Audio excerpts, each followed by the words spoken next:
Akkalkot road MIDC आणि Hodgi road MIDC या दोन MIDC मधील तब्बल 35 रस्त्यांसाठी 56 कोटींचा निधी राज्य सरकारनं मंजूर केला आहे।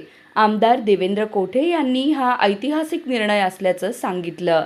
हे मंजूर करताना काय काय अडचणी आल्या ते आमदार कोठे यांनी सांगितल्या।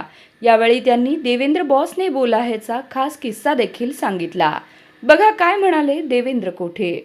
वचनपूर्ती करणारा ऐतिहासिक असा निर्णय आहे। उद्योजकांच्या पाठीशी भक्कमपणे उभं राहत असताना जवळपास 1000हून अधिक उद्योजक त्याचबरोबर 35 ते 40 हजार कर्मचाऱ्यांना मागच्या 25 ते 30 वर्षापासून ज्या वेदना त्या MIDC मध्ये होत्या त्या दूर करण्याचं काम महाराष्ट्राचे मुख्यमंत्री देवेंद्र फडणवीस साहेबांनी केलेलं आहे। जवळपास 56 कोटी रुपयाचे रस्ते एकाच वेळेस या दोन्ही वसाहतीमध्ये होणार आहेत आणि 75-25 म्हणजे 75% राज्य सरकार आणि 25% उद्योजकांकडनं घेण्याचा निर्णय बंधनकारक असताना विशेष बाब म्हणून सोलापूरसाठी हा स्वतंत्र GR काढण्यात आलेला आहे। हा महाराष्ट्रातला पहिला ऐतिहासिक GR या ठिकाणी आज झालेला आहे। यातनं हे सरकार उद्योजकांच्या आणि कामगारांच्या पाठीशी भक्कमपणे उभं राहत आहे, यातनंच हे स्पष्ट झालेलं आहे। मी यासाठी मुख्यमंत्री देवेंद्र फडणवीस साहेब आणि आमचे सोलापूरचे पालकमंत्री जयकुमार गोरे साहेबांचा आभार मानतो की त्यांनी सुद्धा 3 वेळा या योजनेसाठी सातत्याने CS साहेबांकडे येऊन पाठपुरावा केलेला आहे आणि आज खऱ्या अर्थाने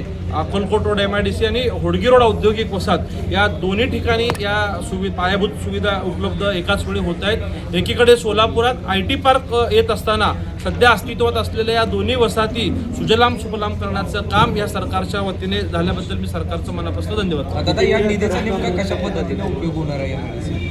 आता जवळपास अक्कलकोट रोड MIDC मध्ये 35 रस्ते आणि होडगी रोड मध्ये 9 रस्ते म्हणजे याची लांबी जवळपास 25 ते 30 किलोमीटर आहे। म्हणजे हे सगळे मोठे रस्ते आहेत, 9 मीटर 12 मीटर 18 मीटर रुंदीचे रस्ते आहेत आणि हे मोठ्या किलोमीटर्समध्ये असल्यामुळं महापालिका जे कधी या ठिकाणी इतक्या मोठ्या प्रमाणात बजेट एका वेळेस देऊ शकत नव्हती आणि महाराष्ट्रात फक्त 2च MIDC आहेत की जे महापालिकेच्या हद्दीत आहेत, एक म्हणजे सोलापूर आणि दुसरी म्हणजे सांगली। तर उद्योग विभागाला यासाठी निधी देण्याची एक अडचण होती आणि त्यातही विशेष बाब म्हणून ते दिलेलं आहे। एक महापालिका क्षेत्रामध्ये MIDC जाऊन निधी देणं हे पहिलं घटनाक्रम आहे आणि 25% म्हणजे जवळपास 14 कोटी रुपये उद्योजकांचे थेट या ठिकाणी वाचलेले आहेत।